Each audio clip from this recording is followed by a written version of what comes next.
Well, in my free time before rugby, I was partying and I really didn't have anything to do to pass time. Yeah, sports really wasn't on my mind then.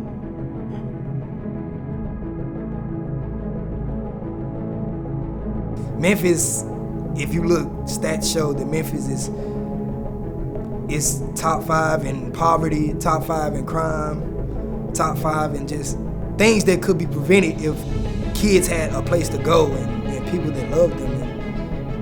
And it's just, if they bring rugby, they'll take kids off the street.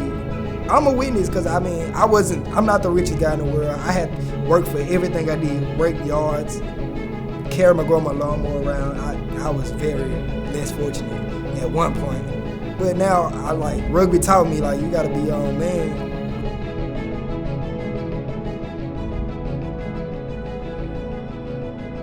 Memphis Inner City Rugby is a small nonprofit organization that seeks to foster the traits of a gentleman through the power of rugby.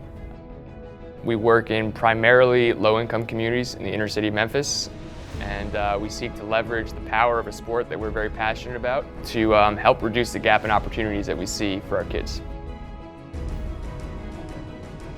Catch the ball, no excuse. Catch the ball. Yeah, let's go, let's go. Let's go. The city of Memphis needs ways to get young people using their energy and talents in positive ways. And so rugby is influencing Memphis and can influence Memphis by getting all these talented young people in the city with so much potential doing things after school.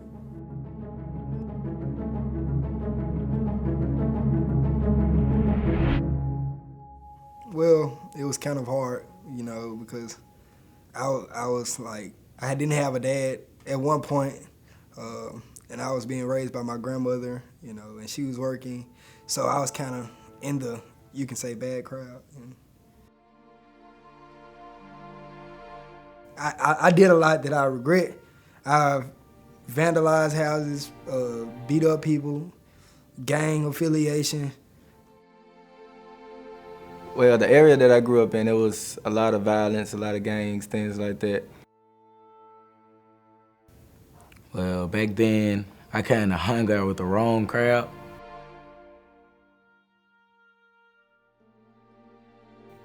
But rugby, it just have changed my whole overview of life, and it has just made me rethink what I was gonna do.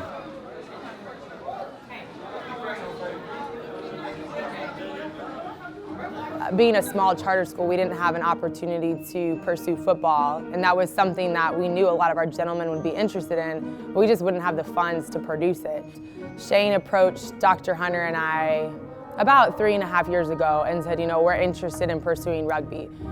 Some of them didn't know what rugby was or never had an opportunity to even play the sport, hadn't even seen the sport. And so when I first introduced it, I told them it was an interest meeting for football, just to get as many guys there as I could. And then once I got them there, I was like, well, it's kind of like football. I didn't even know what rugby was at first. I didn't even think I would participate once we heard about it. These kids kind of looked at it and said, what is this? And what is rugby? And who is this guy? And is this gonna last? Training the kids at PCA for the first time was really interesting because so not only did we have to get these kids to respect us as people who they've never met, but get them to respect the sport because they've never heard of it.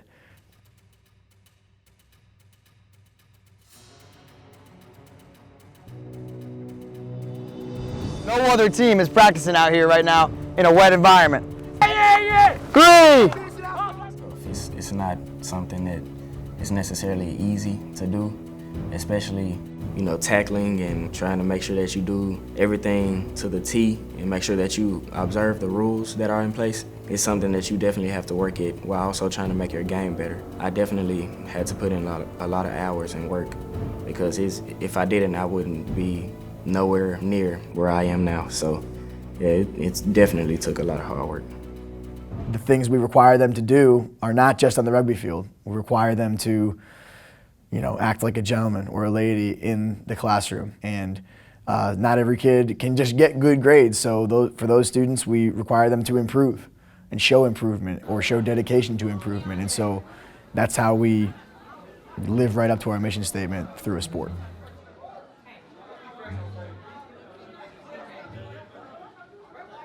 You have to make it equal to 0 first. So if I have a positive 2 on this side, what do I need to do to make this equation equal to 0?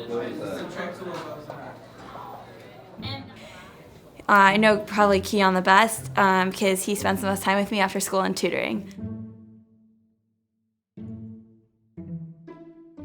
Just as a student in general, during class he's much more focused. He takes really great notes, and he's also reliably there to make sure that he understands what he missed so he could do better the next week. Just for example, this week he grew like 30% on his quiz from last week to this week, so he's really making that effort to make sure his studies are solid. And how do you think rugby has influenced his academic lifestyle? I think it's probably really, really important.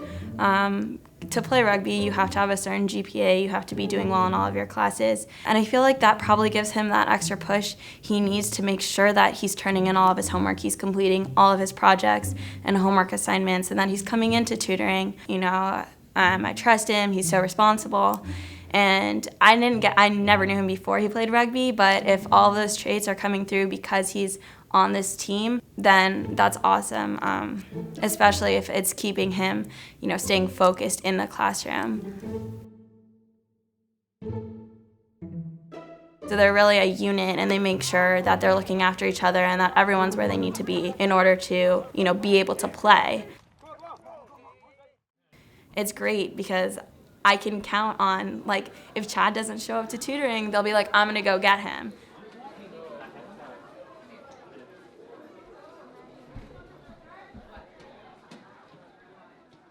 If you wanted to play, you had to look to your future, and we obligated our kids to at least apply and at least look beyond their high school education. We exposed them to college long before they're seniors, and so we've had numerous colleges to come in to the schools to talk to our scholars about their programs, about admissions, about athletics, all things college. So we've had, Penn State, Mississippi State, you name it. It's been colleges from across the nation who've been here, and we can see where they've applied, where they've got scholarships, and we can help them to follow up. We actually have a college acceptance wall that out in front, just displaying all the different schools where our students have gotten accepted to. So we do everything we can to ensure that all of our scholars have that option.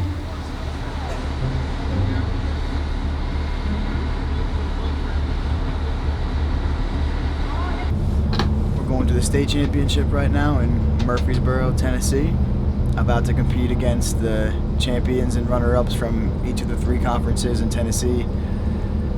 And if we win, we'll make rugby history, and it's been an incredible season. Game starts at 9 o'clock versus Tribe Rugby. The game after that is against South Doyle. We have to win both of those and the third one after that to get out of our pool and compete in the playoff bracket.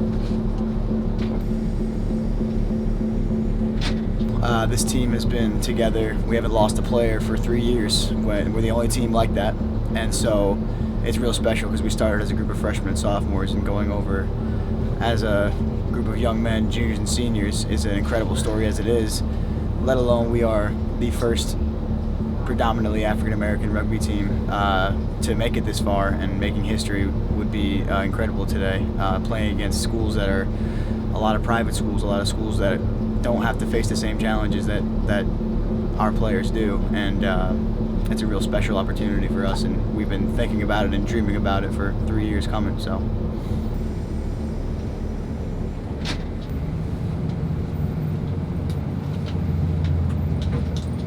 Coaching's over. It's all on you guys from now on, all right?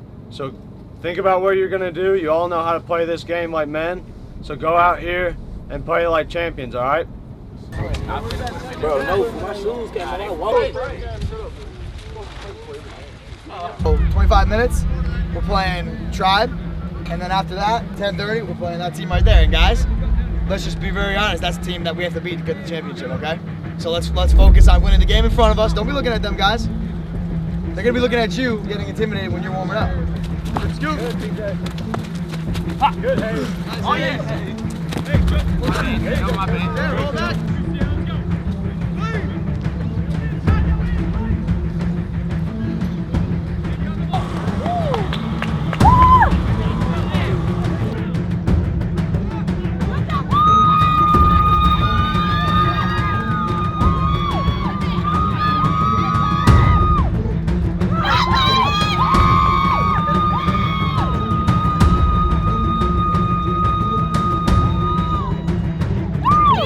They will definitely struggle because athleticism alone will not win this game. It's going to be what's from the shoulders up in this game, not with the shoulders down. This is actually, Ravenwood is a very good rugby team. They're always ranked in the top 3, if not top 2, every year in state. They've had a rugby team for easily 8 to 10 years. I coach the Ravenwood boys, and now we've made it to the semifinals.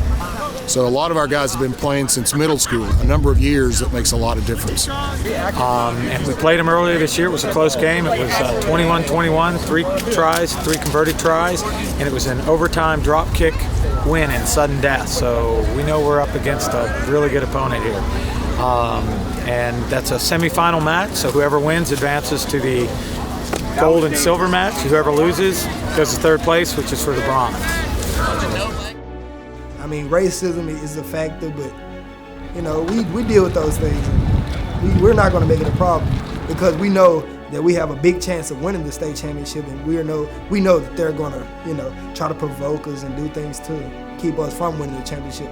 But like I told my team, we're going to keep our mind on winning and playing rugby. I mean, it shouldn't be a reason for a fight.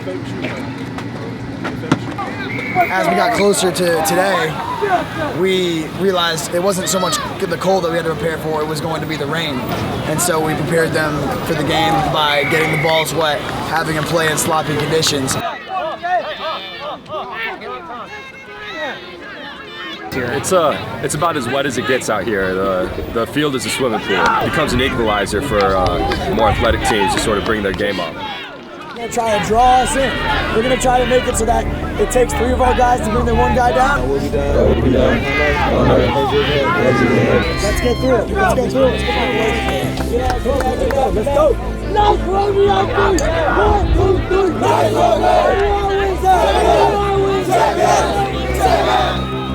In this game, there's no questions asked. It's win this game, get the state championship, have a chance to take home the trophy, or lose this game and go home. Keep it! Keep it!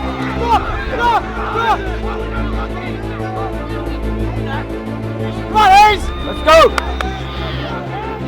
Go, go!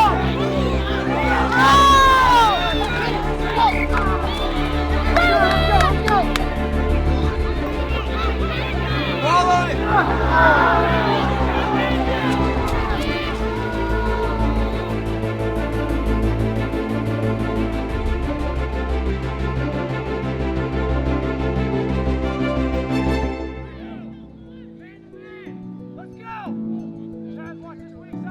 No question about it.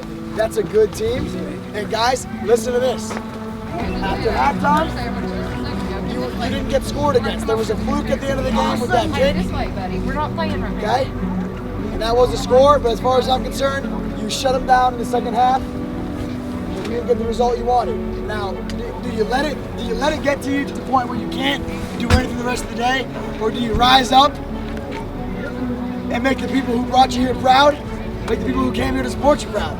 That's the question you got to ask yourself. And that's when it comes to your heart, guys. You better listen to your leader because he's got the right attitude right off the bat.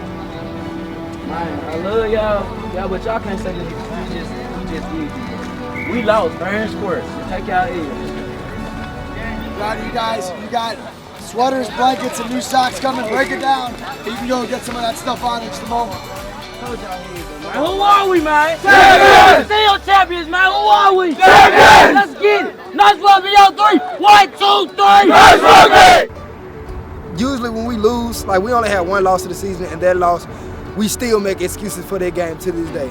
But yesterday we lost. There were excuses that we could have given, and there were problems that we did face, and nobody gave an excuse. Everybody was like, it's a fair and square win. We lost. You know, it was just a genuine respect between both teams. It was something that was understood, and we knew that we're all linked together through the game of rugby. And so we showed each other that respect. And so that's a powerful thing when you get that engine moving of an entire team, a group of guys or girls that believe in something and can overcome the physical challenges, the mental challenges, the emotional challenges. Just an incredible thing, and to me that's powerful. That's why I call it the power of rugby.